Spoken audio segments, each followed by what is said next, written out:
10, 9, 8, 7, 6, 5, 4, 3, 2, 1.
Que não fecha.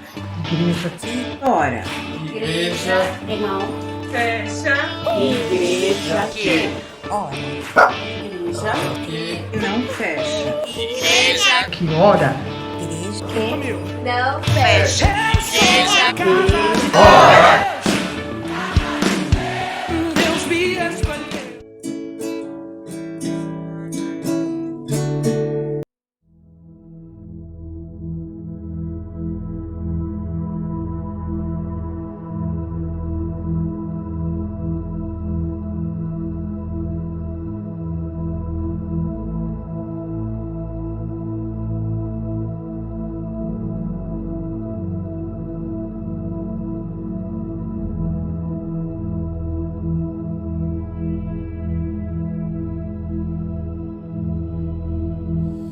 Graça e a paz, queridos, amados irmãos, louvado seja Deus. O Senhor nos permite estarmos aqui e cultuando a Deus, que é o mais importante, né, irmãos? De tudo que já temos visto neste culto, queremos agora estar dedicando um tempo na Palavra de Deus. Eu gostaria de estar iniciando com os irmãos esta série de mensagens que serão exibidas às quartas-feiras, durante 4 quartas-feiras. Então, durante praticamente um mês, né, irmãos? E o livro que nós escolhemos para estar meditando é o livro do profeta Jonas. Então, faça um esforço para que você leia todo o livro do profeta Jonas. É muito bom. Eu quero estar mostrando para os irmãos que é um sermão de 4 capítulos que vai mudar a vida de uma nação. Como Deus é poderoso. E através da sua palavra, Ele vai mudar a vida de milhares e milhares de pessoas. Louvado seja Deus. Quero ler para os irmãos Jonas capítulo 3, versículo 4. Jonas começou a percorrer a cidade, uma jornada de um dia, e anunciou: dentro de 40 dias, Nínive será subvertida. Dentro de 40 dias, Nínive será destruída. Esse foi o sermão que vai impactar a vida de milhares de pessoas. Lá em Romanos capítulo 1, versículo 16, nos dá conta de que, pois não me envergonho das boas novas a respeito de Cristo, que são o poder de Deus em ação para salvar todos os que creem, primeiro os judeus e também os gentios. O Evangelho é o poder de Deus. A palavra é o poder de Deus. Creia nesta palavra. Estudando o livro do profeta Jonas, Isaltino Gomes Coelho diz que Jonas foi o mais estranho de todos os profetas. Possivelmente ele diz isso considerando a sua tentativa de fugir de Deus e de esquivar-se de sua missão. E talvez também porque Jonas colocou as suas emoções à frente da missão a qual Deus lhe confiou. Jonas odiava os ninivitas, o povo da cidade de Nínive, um povo que era então inescrupuloso, um povo violento. E Jonas queria mais é que esse povo morresse. Por último, Jonas também pode estar se mostrando estranho, porque Jonas não acredita no que prega. E quando um profeta, um servo de Deus, não acredita naquilo que ele está pregando, é estranho. Não acreditar no Deus que se prega. Porque toda a cidade vai se converter, vai se arrepender. E Jonas vai se irar, vai se revoltar. Ué, mas ele não queria que a sua pregação desse certo? Aí que está a questão. Parece que o estranho em Jonas é justamente isso. Ele prega um Deus que faz promessa, mas ele não quer que a promessa se cumpra. E nós não temos na Bíblia, irmãos, nenhum outro profeta que, assim como Jonas, foi tão bem sucedido nas suas pregações. Por quê? Porque ele não teve opositores, ele não teve perseguidores. Simplesmente ele teve um povo que o ouviu e um povo que se converteu. Por isso que ele foi tão bem sucedido. E o sermão dele é muito curto. É um sermão de poucas palavras. Dentro de 40 dias, Nínive será destruída. Em algumas versões fala subvertida. E a expressão subvertida quer dizer derrubada. É isso que iria acontecer. Depois de 40 dias, Nínive seria derrubada. Não ficaria pedra sobre pedra. E a estranheza do profeta Jonas também é vista pelo escritor Paige Keller. Ele afirma que Jonas fez todo o possível para que a sua missão fracassasse. Jonas estava um quanto que indignado. Jonas estava pregando um sermão contra a própria vontade. E o resultado desse sermão pregado contra a sua própria vontade foi tremendo. Por quê? Porque Deus estava interessado na salvação daquele povo. Então não é quem prega, não é quem rega, mas é Deus que dá o crescimento, diz a palavra de Deus. Então é isso que fica para nós. O livro do profeta Jonas fala de um profeta, filho de Amitai, que morava na cidade de Gat-Hefer, ele que era da tribo de Zebulon, e ele era galileu, contemporâneo dos profetas Amós e Oséias. O nome Jonas, Yoná, no hebraico, quer dizer pomba. Mas veja que o significado do seu nome destoa totalmente da sua postura.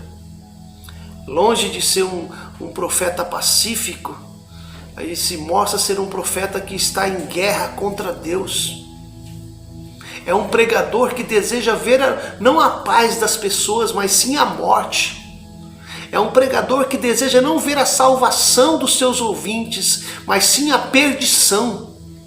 Então, Exaltino Filho diz que Jonas demonstra o seu temperamento de um homem emburrado, sem misericórdia, mal relacionado com Deus. Exaltino Gomes Coelho Filho defende essa estranheza de Jonas. Jonas foi um profeta que profetizou no Reino do Norte, no reinado de Jeroboão. Naquele tempo, os ricos estavam ficando cada vez mais ricos, às custas do empobrecimento da maioria. Está lá em 2 Reis, capítulo 15. Mas também foi um tempo de muita expansão, principalmente expansão militar. E é bem provável que Jonas, nesse tempo, tenha se tornado um profeta ideológico. Ele tinha consciência, por exemplo, de que nos seus dias a grande ameaça para Israel era a Síria, cuja capital era justamente Nínive. 2 Reis, capítulo 15, versículo 19. E com esse pano de fundo, nós podemos entender o sentimento que estava no coração de Jonas. Ele que é motivado a fugir da missão a qual Deus lhe deu. Conforme o estudioso chamado Jerônimo Pote, ele diz que Jonas deseja ver a total destruição de Nínive, a capital da Síria, e não a sua salvação. George Robson diz que, sendo Jonas um nacionalista judeu extremado, ortodoxo, mesquinho, vingativo, não conseguia entender porque Deus desejava que ele pregasse a um povo que queria destruir Israel. Ele não entendia. Então Jonas presumiu que sabia resolver os problemas de Deus melhor do que o próprio Deus. E o problema era que Nínive deveria ser destruída e não salva. Então, quando ele prega contra a destruição, a subversão, o desterramento de toda a cidade, isso massageia o seu ego. Enfim, vocês vão ter o que vocês merecem. Mas ele não contava com a misericórdia de Deus. Quantas vezes nós não contamos com a misericórdia de Deus? Qual o perfil de Jonas? Ele tem uma teologia certa, mas uma prática errada. Jonas responde aos marinheiros: eu sou hebreu, eu temo ao Senhor, o Deus do céu, que fez o céu e o mar. Jonas capítulo 1, versículo 9. Ele diz que teme ao Senhor, mas teme desobedecendo. Então veja que teologizar, falar de Deus e não praticar, não adianta nada. Ele professa crer que Deus é soberano, Criador dos céus e da terra, fez o mar, mas ele desafia esse Deus soberano. Ele afirma que Deus é Criador, mas tenta fugir da presença de Deus. Ele diz que teme a Deus, mas foge de Deus, quer discutir com Deus. Então a teologia dele está totalmente descompassada, totalmente fora do ritmo do que Deus quer realizar. Uma coisa é você crer e outra coisa é o que você pratica. Parece que há um abismo entre a fé e a postura de Jonas. Parece que há um divórcio, uma separação, um litígio entre o que ele diz crer do que ele faz. Novamente, Exaltino Lopes Coelho Filho diz que Jonas era um homem com um credo ortodoxo e com uma ética mesquinha.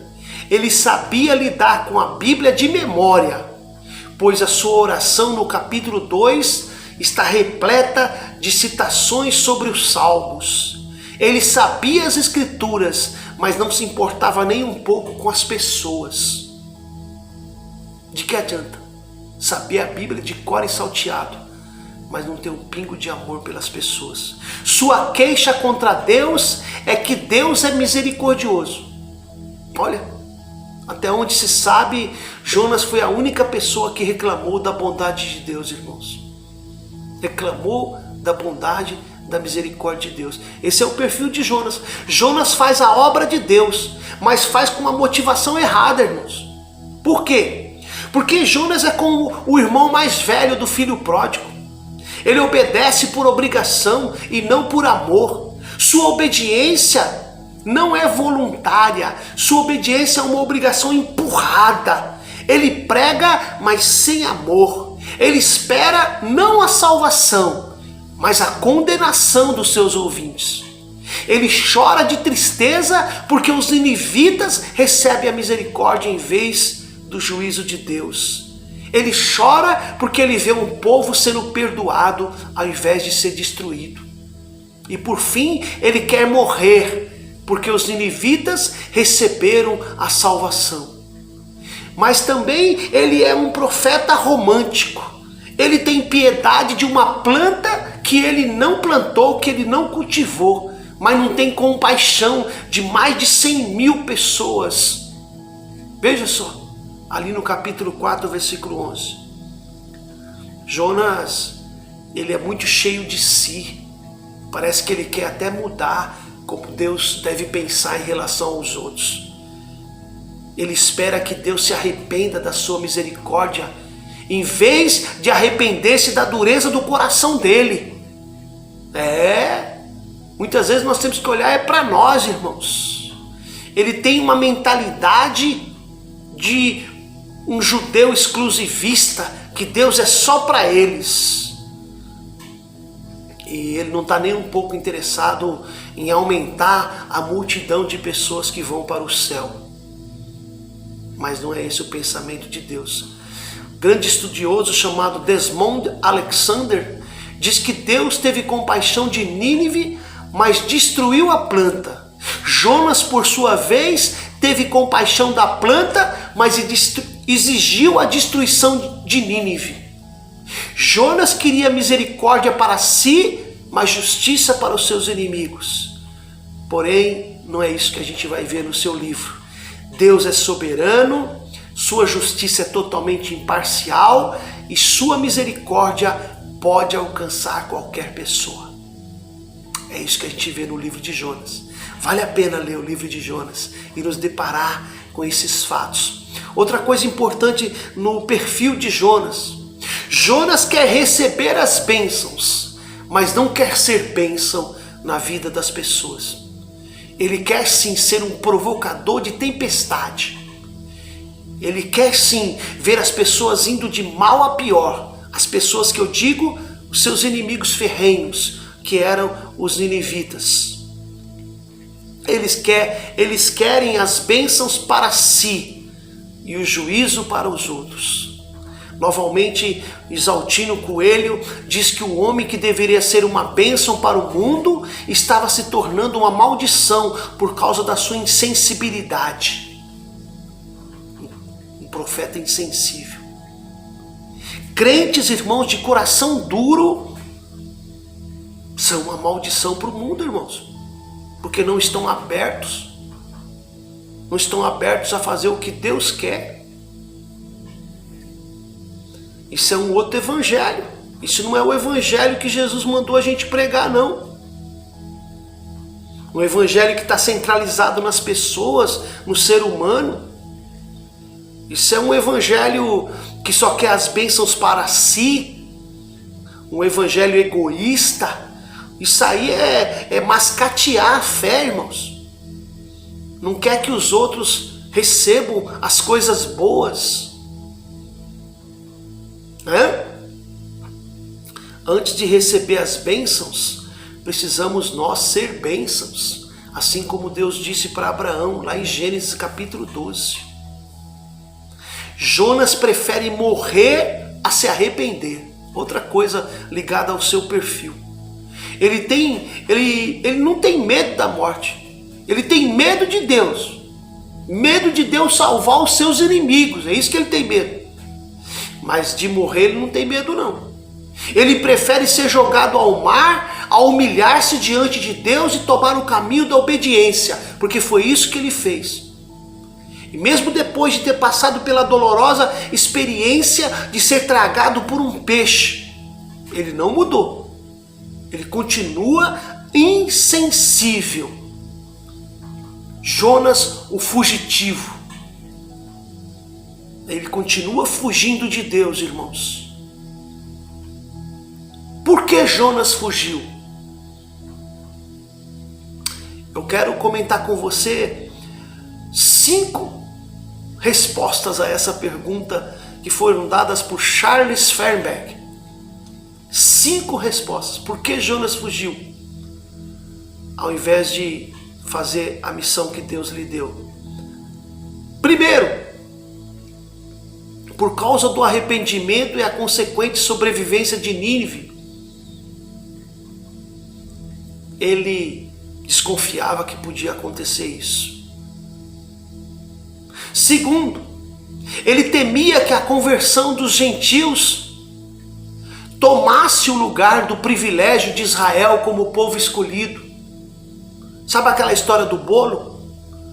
Que tem gente que quer comer o bolo todo, não quer nem dar uma fatia para os outros. Por isso Jonas fugiu. Ele queria comer o bolo todo. O bolo era somente de judeus.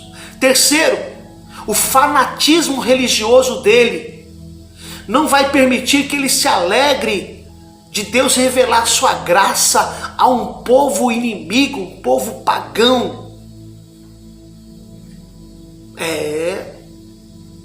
Fanatismo religioso. Irmãos, Deus não é uma religião. Religião é coisa de homem. Quarta resposta para a pergunta: por que Jonas fugiu? Ele fugiu porque ele sabia, segundo profecias de profetas anteriores, inclusive contemporâneos dele, que a Síria estava sim sendo usada como uma nação disciplinadora de Deus contra Israel. Por isso que Deus iria ter misericórdia da Síria, porque o próprio Deus estava usando a Síria como uma nação para disciplinar o seu povo, um povo rebelde. Ele sabia disso. E finalmente, a quinta razão por que Jonas fugiu: porque ele temia que a mensagem que Deus havia colocado no seu coração fosse bem sucedida. Ele temia. Então aí, diante de todas essas 5 respostas, a gente procura entender o homem Jonas, fugitivo. Jonas demonstra mais contradição do que entrega a Deus. Não há contrição no seu coração. O que há é contradição. Ele é contraditório. É um profeta que não se dispõe a falar o que Deus manda e nem a ir aonde Deus envia. Por isso que há contradição. Aí quando ele está com a alma angustiada no ventre daquele grande peixe, aí ele pede o livramento da morte. Jonas 2, versículo 2. E depois de Deus usar de misericórdia com ele, de ter resgatado ele, vai usar ele como instrumento para salvar vidas. Mas aí ele quer morrer e pede para si a morte 2 vezes. Jonas 4, versículo 3, Jonas 4, versículo 8. Parece que Jonas está ofendido, irmãos. Ofendido com a sua própria reputação. Porque ele falou que Nínive seria subvertida e não foi. Então ele está preocupado com a reputação dele. E não há alegria alguma no seu coração ao ver que através do arrependimento daquele povo, Deus suspendeu todo juízo sobre eles. Aleluia! Que Deus maravilhoso! É um livro fantástico. Leia e releia. Um livro que muitos descrevem como sendo um livro de um sermão que salva uma nação. Lá em Mateus 12, 38 a 40, Mateus 12, 38 a 40, cita Jonas. Então, alguns escribas e fariseus replicaram: Mestre, queremos ver da tua parte algum sinal. Ele respondeu: uma geração má e perversa pede um sinal, mas nenhum sinal será dado, senão o do profeta Jonas. Porque assim como esteve Jonas 3 dias e 3 noites no ventre do grande peixe, assim o Filho do Homem estará 3 dias e 3 noites no coração da terra. Olha, Jesus citando o livro, a vida do profeta Jonas. E dizendo que isso é uma comparação do seu próprio sepultamento. Glória a Deus, irmãos. Segundo o reverendo Hernán Dias Lopes, ele traça algumas peculiaridades a respeito do livro de Jonas. Em primeiro lugar, ele fala que é mais um relato histórico do que uma profecia, porque conta uma história rápida. E é verdade mesmo, irmãos. Enquanto muitas profecias se baseiam nos dizeres do profeta, o livro de Jonas trata dos acontecimentos em torno da missão do profeta. Em segundo lugar, o livro do profeta é o único profeta especificamente comissionado para pregar aos gentios. Ele, por ser um profeta nacionalista, zeloso, é chamado por Deus e enviado para pregar a um povo que não conhece a Deus. Olha só, com o propósito de Deus, pegar uma pessoa nacionalista, exclusivista, que não quer dar nenhuma fatia do bolo para os outros, e fazer ela ir lá e levar o pedaço do bolo. Terceiro, o livro de Jonas termina com uma pergunta. Somente Jonas e Naum terminam suas profecias com pergunta de Deus. E curiosamente, ambos os profetas profetizaram em Nínive, capital da Síria. A pergunta registrada em Jonas revela a misericórdia de Deus e a pergunta registrada em Naum revela a sua justiça. Quarto, o livro de Jonas descreve o maior protótipo da morte e ressurreição de Cristo. Por quê? Porque fala daquela experiência de Jonas de 3 dias e 3 noites no ventre do peixe como um sinal do sepultamento de Cristo, 3 dias e 3 noites, e a sua ressurreição. Assim, aquela experiência de Jonas vai abrir a porta para anunciar aos gentios a palavra de Deus, a morte e a ressurreição de Cristo, que é o alicerce da nossa redenção. Aleluia!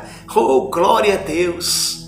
Assim, meus queridos, nós estamos introduzindo o livro de Jonas. Vale a pena você ler esse livro. Um sermão de 5 palavras. Ainda há 40 dias e Nínive será subvertida. Mas um sermão que salvou uma nação.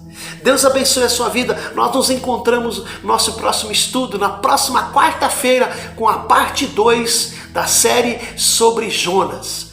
Um forte abraço em Cristo. Até lá, em nome de Jesus. Deus abençoe.